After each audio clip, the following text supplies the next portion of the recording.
নমস্কাৰ মৰমৰ ছাত্ৰ ছাত্ৰীসকল প্ৰথমে আমাৰ গেব এডুকেশ্যন চেনেলটোলৈ সকলোকে স্বাগতম জনাইছোঁ আজিৰ ভিডিঅ'টোত লৈ আহিছোঁ পঞ্চম শ্ৰেণীৰ অসমীয়া পাঠ্যপুথিৰ তৃতীয় অধ্যায় অৰূপৰ আবেদন এই পাঠটিৰ সম্পূৰ্ণ প্ৰশ্ন উত্তৰসমূহ আৰু ভিডিঅ'টোলৈ আগবঢ়াৰ আগতে যদি তোমালোকে আমাৰ চেনেলটো ছাবস্ক্ৰাইব কৰা নাই তেন্তে ছাবস্ক্ৰাইব কৰি ল'বা যাতে আমি দিয়া প্ৰত্যেকটো প্ৰশ্ন উত্তৰৰ ভিডিঅ' তোমালোকে পাই থাকা এতিয়া চাওঁ আহা আমি প্ৰশ্ন উত্তৰসমূহ প্ৰথমে আছে ইয়াত উত্তৰ দিয়া ক নম্বৰটো হৈছে অৰূপে কি কাৰণত কেইবাদিনো স্কুলত অনুপস্থিত আছিল উত্তৰ অৰূপে গাঁৱৰে এঘৰলৈ ভোজ খাবলৈ গৈছিল আৰু খাই অহাৰ পৰাই অৰূপৰ পেট চলা আৰম্ভ হৈছিল সেইবাবে অৰূপে কেইবাদিনো স্কুলত অনুপস্থিত আছিল খ নম্বৰটো দিছে অৰূপৰ পেট চলা ৰোগ কিয় হৈছিল উত্তৰ গাঁৱৰ এঘৰলৈ ভোজ খাবলৈ যোৱাৰ বাবে অৰূপৰ পেট চলা ৰোগ হৈছিল কাৰণ তাত খাই আহি তাৰ পেটৰ অসুখ হৈছিল গ নম্বৰটো হৈছে অৰূপে দিয়া চিঠিখন পঢ়ি শিক্ষয়িত্ৰীগৰাকীয়ে কি কৈছিল উত্তৰ অৰূপে দিয়া চিঠিখন পঢ়ি শিক্ষয়িত্ৰীগৰাকীয়ে কৈছিল যে অৰূপ তুমি লিখিতভাৱে জনোৱাৰ বাবে ভাল পাইছো কিন্তু এই চিঠিখন তুমি মোলৈ দিয়া চিঠিহে হৈছে স্কুলত অনুপস্থিত থাকিলে বা থাকিবলগীয়া হলে ছুটি মঞ্জুৰিৰ বাবে আবেদনহে কৰিব লাগে আবেদনক দৰখাস্ত বুলি কোৱা হয় কাৰণ অৰূপে এখন চিঠিৰ আকাৰেহে শিক্ষয়িত্ৰীগৰাকীক লিখি দিছিলে সি এখন আবেদনহে বা দৰখাস্তহে লিখিব লাগিছিল সেইবাবে এনেদৰে কৈছিলে ইয়াৰ পাছতে ঘ নম্বৰ প্ৰশ্নটো হৈছে আবেদনক আৰু কি বুলি কোৱা হয় উত্তৰ আবেদনক আৰু দৰখাস্ত বুলি কোৱা হয় উঙ নম্বৰটো হৈছে অৰূপে পঢ়া স্কুলখনৰ নাম কি উত্তৰ অৰূপে পঢ়া স্কুলখনৰ নাম হৈছে নৱজ্যোতি আদৰ্শ প্ৰাথমিক বিদ্যালয় প্ৰথম চতুত আছে অৰূপে কি বিচাৰি আবেদন কৰিছিল উত্তৰ অৰূপে ছুটি মঞ্জুৰি বিচাৰি আবেদন কৰিছিল ইয়াৰ পাছতে আছে শব্দবোৰৰ অৰ্থ লিখো আহা প্ৰথমটো আছে ব্যস্ত ব্যস্ত মানে হৈছে কোনো এটা কামত লাগি থকা তাৰ পিছৰটো আছে ক্ষতি ক্ষতি মানে হৈছে কাম বন্ধ থকা বা চলি নথকা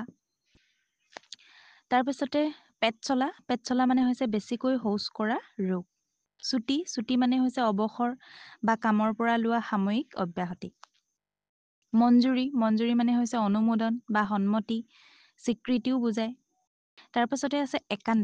একান্ত মানে হৈছে একে ঠাইতে বা বস্তুত মন লগোৱা একাগ্ৰতা শৈলী মানে হৈছে প্ৰণালী ৰীতি বা ভংগী তাৰ পিছতে আছে শিৰোনামা মানে হৈছে চিঠিৰ ওপৰত যিটো নাম লিখে সেইটোকে কৈছে শিৰোনামা বা ঠিকনা এতিয়া ইয়াৰ পাছৰ প্ৰশ্নটো চাওঁ আহা অৰূপ তুমি দেখোন কেইবাদিনো স্কুল ক্ষতি কৰিলা কিবা অসুখ বিসুখ হৈছিল নেকি এই প্ৰশ্নটো কোনে কেতিয়া কাক কৈছিলে উত্তৰ এই প্ৰশ্নটো বহুদিনৰ মূৰত অৰূপে স্কুললৈ গৈছিল তেতিয়া অৰূপক দেখি ৰেহেনা খাতুন বাইদেৱে অৰূপক এনেদৰে কৈছিলে পাছৰ প্ৰশ্নটো চাওঁ আহা স্কুলত অনুপস্থিত থাকিলে কাৰ জৰিয়তে কালৈ আবেদন কৰিব লাগে উত্তৰ স্কুলত অনুপস্থিত থাকিলে শ্ৰেণী শিক্ষকৰ জৰিয়তে প্ৰধান শিক্ষকলৈ আবেদন কৰিব লাগে ইয়াৰ পাছৰ প্ৰশ্নটো চাওঁ আহা অৰূপে লিখা পত্ৰ আৰু শিক্ষয়িত্ৰী বাইদেৱে শিকোৱা আবেদনখনৰ মাজত কি কি পাৰ্থক্য দেখিলা কোৱা আৰু লিখা উত্তৰ অৰূপে লিখা পত্ৰখন হৈছে চিঠি সি চিঠিৰ আকাৰে লিখিছিলে আৰু বাইদেৱে লিখা পত্ৰখন হৈছে এখন আবেদন বা দৰখাস্ত আৰু অৰূপে স্কুলখনৰ নাম দিয়া নাছিলে কিন্তু বাইদেৱে দিছিলে এইকেইটাই পাৰ্থক্য ইয়াৰ পিছৰ প্ৰশ্নটো চাওঁ আহা পাঠটিত থকা অতীতকাল বুজোৱা ক্ৰিয়াপদবোৰ বাছি উলিয়াই লিখা উত্তৰ পাঠটিত থকা অতীতকাল বুজোৱা শব্দবোৰ হৈছে কৰিলো হৈছিল গৈছিলো খুৱাইছিল নাচিলো নোৱাৰিলো জনালো ইয়াৰ পাছতে তাৰ পিছৰ প্ৰশ্নটো চাওঁ আহা ইয়াত দিছে তলৰ বাক্যবোৰৰ কাষত দুটাকৈ পদ দিয়া আছে তাৰে এটাহে বাক্যবোৰৰ লগত খাপ খায় আৰু খাপ নোখোৱা পদটোত কটা চিন দিয়া তাৰ পাছত খাপ খোৱা পদটোৰে বাক্যটো পুনৰ লিখা ইয়াত দুটা দুটা শব্দ দিছে আৰু যোনটোত খাপ খাই আমি লিখিম আৰু যোনটো নহয় সেইটোত আমি পূৰণ চিন দিম আৰু যিটোৱে শুদ্ধ হয় সেই শব্দটোৰে আমি আকৌ বাক্য লিখিব লাগে এতিয়া মই কাইলৈ গুৱাহাটীলৈ যাম আৰু গৈছিলোঁ আমি সম্পূৰ্ণ বাক্যটো আকৌ পুনৰ লিখিব লাগিব মই কাইলৈ গুৱাহাটীলৈ যাম খ নম্বৰটো হৈছে হৌৱা চৰাইবোৰ আকাশত ইয়াত দিছে উৰিছে আৰু উৰিছিল ইয়াত হ'ব উৰিছে হৌৱা চৰাইবোৰ আকাশত উৰিছে গ নম্বৰটো হৈছে যোৱাবেলি আমাৰ ইয়াত বানপানী হ'ব আৰু হৈছিল কাৰণ যোৱাবেলি বুলি কৈছে সেইবাবে যোৱাবেলি আমাৰ ইয়াত বানপানী হৈছিল ঘ নম্বৰটোত দিছে আহা আমি ঘৰলৈ ইয়াত দিছে যাওঁ আৰু গৈছিলোঁ হ'ব আহা আমি ঘৰলৈ যাওঁ উঙ নম্বৰটোত দিছে মই কিতাপ পঢ়ো আৰু পঢ়ে ইয়াততো মই বুলি কৈছে গতিকে মই কিতাপ পঢ়ো তাৰপিছৰটো হৈছে তুমি কি কৰিছা বা কৰিছে ইয়াত কি হ'ব তুমি কি কৰিছা তাৰপিছৰটো আছে তেওঁ ধান দাইছা আৰু দাইছে দিছে ইয়াত হ'ব তেওঁ ধান দাইছে আমি ছবি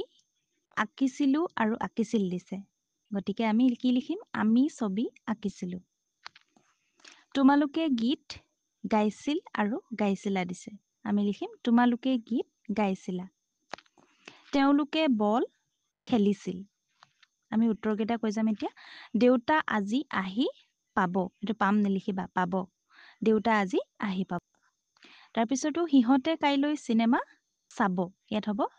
চাবটো হ'ব চাম নহয় তাৰপিছতো আছে আমি বৰশী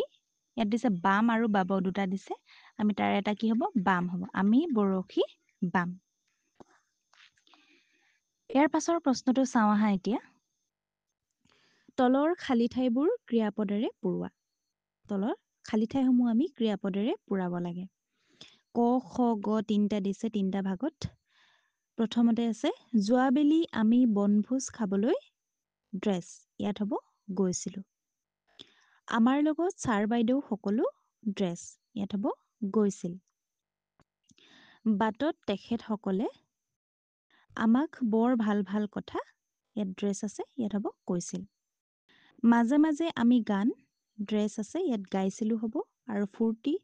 কৰিছিলোঁ হ'ব আৰু কৌতুক শুনি হাঁহিছিলোঁ খ নম্বৰটোত আছে পচোৱা বতাহ ইয়াত হ'ব পচোৱা বতাহ বলিছে হৌৱা পথাৰত এজাক গৰখীয়া লৰাই খেলি আছে তেওঁলোকৰ কেইজনমানে হাওগুদু খেলিছে আৰু আন কেইজনমানে চিলা উৰাইছে এজনে আকৌ গছৰ তলত বহি বাঁহী বজাইছে আন এজনে আহঁতৰ পাতেৰে টুপি সাজিছে নম্বৰটোত আছে মা কাইলৈ মামাহঁতৰ ঘৰলৈ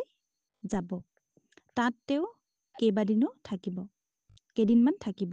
মাহীদেউৰ বিয়াৰ পাছতহে উভতি আহিব আৰু আহোঁতে মোলৈ লাৰু পিঠা আনিব এইকেইটা ফিল আপ কৰিবা তেনেদৰে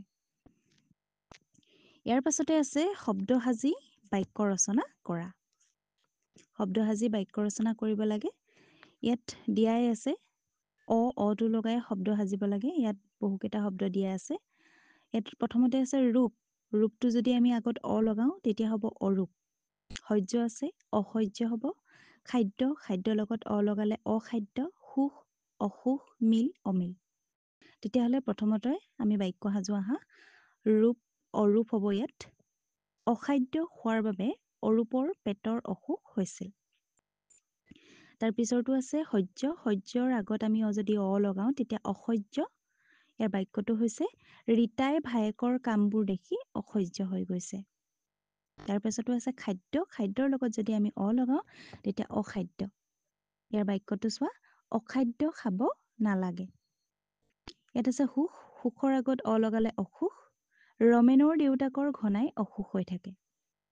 তাৰ পাছতে আছে মিলৰ আগত লগালে অমিল ইয়াৰ বাক্যটো হ'ব ৰীতা আৰু মীনাৰ মাজত বহুত অমিল আছে তাৰ পাছতে দিছে অনু লগাবলৈ দিছে ইয়াত শব্দ কেইটামান দিছে অনু লগত যদি গ্ৰহ লগাওঁ তেতিয়া হ'ব অনুগ্ৰহৰ বাক্যটো আমি লিখো চোৱা অনুগ্ৰহ কৰি বিদ্যালয়ত উপস্থিত থাকিব নোৱাৰা দিনকেইটাৰ ছুটি মঞ্জুৰ কৰে যেন তাৰপিছত আছে উপস্থিত। উপস্থিতৰ লগত যদি আমি অনু যোগ কৰোঁ তেতিয়া হ'ব অনুপস্থিত। ইয়াৰ বাক্যটো চোৱা, মণি কালি স্কুলত অনুপস্থিত আছিল। তাৰপিছতে আছে ৰূপ। ৰূপৰ আগত যদি আমি অনুযোগ কৰোঁ তেতিয়া অনুৰূপ। ইয়াৰ বাক্যটো চোৱা, ঘৰ চৰ এটা অনুৰূপ শব্দ। তাৰপিছতে আছে মান। মানৰ লগত যদি আমি অনুযোগ কৰোঁ অনুমান। ইয়াত কি হৈছে মই অনুমান কৰিব পৰা নাই। তাৰ পাছতে আছে উচিত। উচিতৰ লগত অনুযোগ কৰিলে অনুচিত। ইয়াত বাক্যটো হ'ব আমি অখাদ্য খোৱা অনুচিত। একেবাৰে শেষৰ প্ৰশ্নটো আমি চাওঁ আহা। দলত আলোচনা কৰি লিখা। ক নম্বৰটোত দিছে, বিশুদ্ধ খোৱাপানীৰ ব্যৱস্থা কৰিবলৈ অনুৰোধ জনাই প্ৰধান শিক্ষক মহোদয়লৈ এখন আবেদন পত্ৰ লিখা। এখন দৰখাস্ত লিখিবলৈ কৈছে প্ৰধান শিক্ষকলৈ বিশুদ্ধ খোৱাপানীৰ ব্যৱস্থা কৰিবৰ বাবে। এতিয়া তোমালোকে প্ৰথমে লিখিব পাৰা ওপৰত দৰখাস্ত বুলি লিখি প্ৰথমে প্ৰতি লিখাৰ পাছত তোমালোকৰ স্কুলখনৰ নাম লিখিবা। মই ইয়াত ড্ৰেছ দি দিছোঁ। ড্ৰেছ বিদ্যালয়ৰ মাননীয় প্ৰধান শিক্ষক মহোদয়ৰ সমীপে। এই ড্ৰেছত তোমালোকৰ নিজৰ বিদ্যালয়ৰ নাম লিখিবা। তাৰ পাছতে বিষয়ত লিখিবা বিশুদ্ধ খোৱাপানীৰ ব্যৱস্থা কৰাৰ বাবে আবেদন আৰু ছাইডত টাংটো দিবা তাৰিখ। তাৰ পাছতে লিখিবা পেৰাগ্ৰাফ চেঞ্জ কৰি মহাশয়